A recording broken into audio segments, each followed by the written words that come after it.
तो vector multiplication,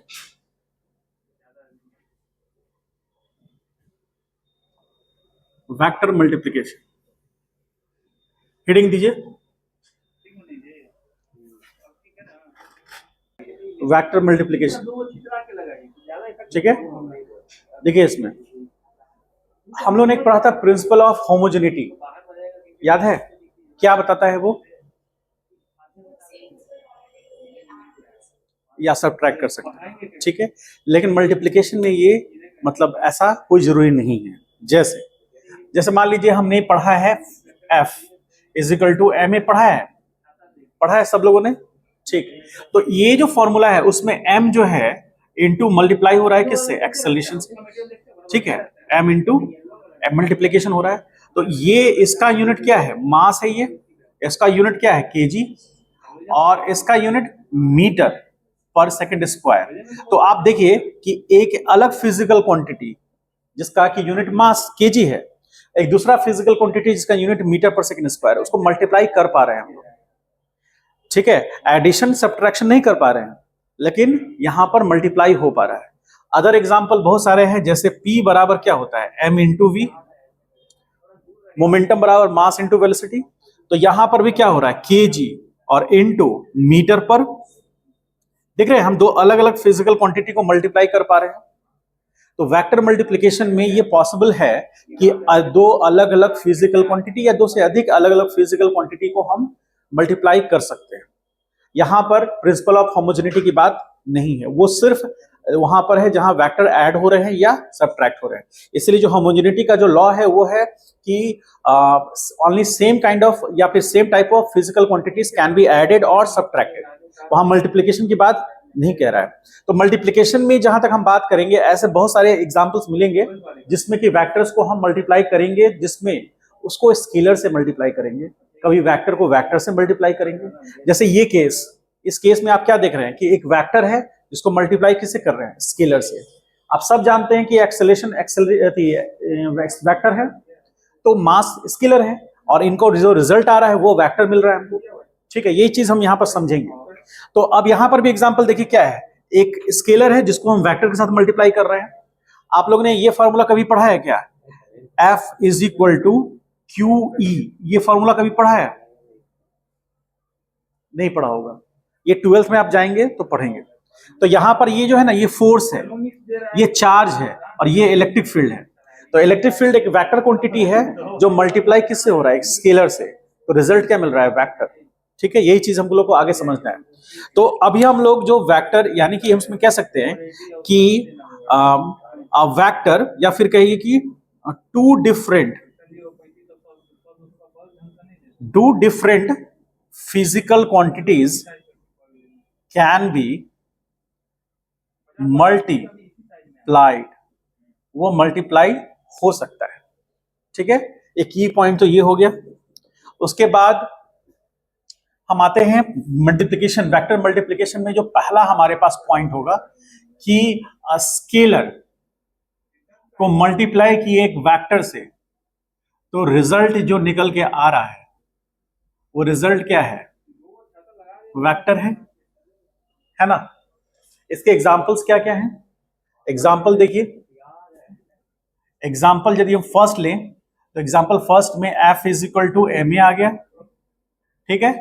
तो यहां पर वेक्टर मल्टीप्लाई किया हुआ स्केलर से, और रिजल्ट क्या आया? वेक्टर आया। तो ये हो गया स्केलर, और ये मल्टीप्लाई हुआ है किससे? वेक्टर से। तो वेक्टर से मल्टीप्लाई होने के बाद क्या रिजल्ट आया? वेक्टर आया, ठीक है। और एग्जांपल है, सेकंड एग्जांपल देखिए, जैसे हम बोलते हैं P बराबर m इंटू वी, ठीक। और एक और है थर्ड एग्जांपल देखिए, और भी एग्जांपल्स हैं, जैसे यहां पर वही F बराबर QE, ठीक है। यहां भी स्केलर है। कौन कौन सा स्केलर है? ये टर्म क्या है? स्केलर है, और ये फैक्टर है, ठीक है। अब आप ये समझना है कि जब एक स्केलर को हम वेक्टर से मल्टीप्लाई करते हैं तो रिजल्ट आता है वेक्टर, वेक्टर आता है, यहां पर भी वेक्टर आ रहा है। तो अब अभी अगला सवाल ये उठता है कि जो वेक्टर होगा, इस वेक्टर का मैग्नीट्यूड कितना होगा और इस वेक्टर का डायरेक्शन क्या होगा? कौन सा वेक्टर? जो वेक्टर रिजल्ट के तौर पे आया है किसको मल्टीप्लाई करने से? स्केलर और वेक्टर को मल्टीप्लाई करने से। तो ये वेक्टर का रिजल्ट जो आया है उसका डायरेक्शन क्या होगा, मैग्नीट्यूड क्या होगा?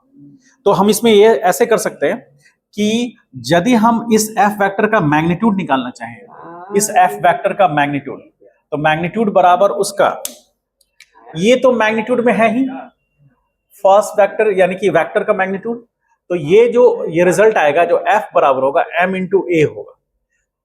ऐसा लिख सकते हैं, बहुत सारी जगह पर लिखा हुआ देखे होंगे, अभी तक आप ऐसा लिखा हुआ देखे होंगे। इसका कारण क्या है कि इस वेक्टर का भी मैग्नीट्यूड ले लिया गया है और ये रिजल्ट वाले वेक्टर का भी मैग्नीट्यूड ले लिया गया है।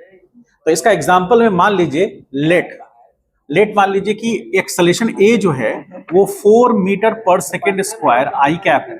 मतलब कोई बॉडी एक्सेलरेट कर रहा है पॉजिटिव एक्स एक्सिस में, मैग्नीट्यूड कितना है उसका, 4 मीटर पर सेकेंड स्क्वायर। तो अब उस बॉडी का जो मास है सपोज 10 केजी है, तो अब हमको जो फोर्स चाहिए वो फोर्स एफ जो है उसका मैग्नीट्यूड यदि लेंगे, मॉड लेंगे, magnitude of resultant vector, magnitude of resultant vector, तो ये एफ मॉड जो आएगा that is equal to 10 into 4 metre पर सेकेंड स्क्वायर या 10 केजी, सॉरी 10 इसको ऐसे कर दीजिए सीधे, तो बराबर कितना हो गया, 40 Newton.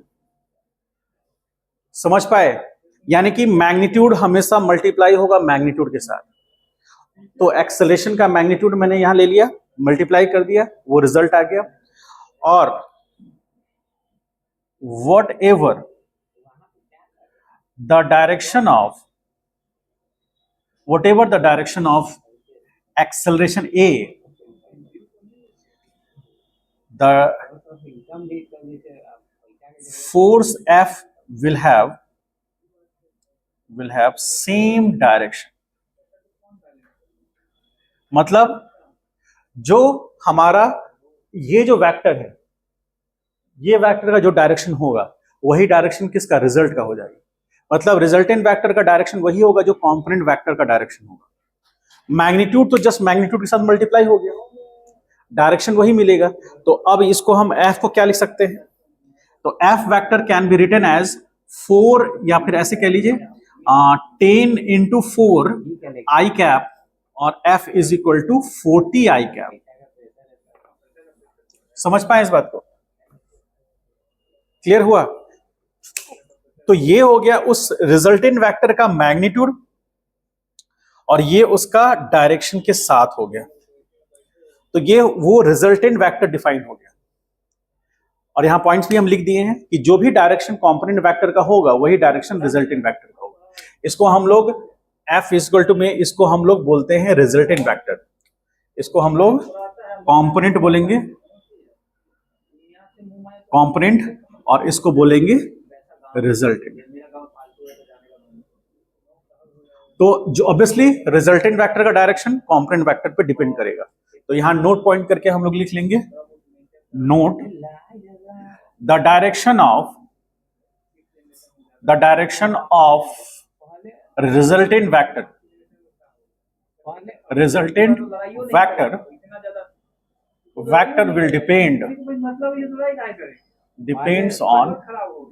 will depend on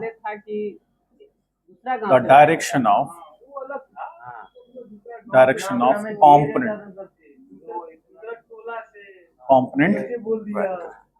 component vector के डायरेक्शन पे डिपेंड करेगा। समझ पाए इस बात को?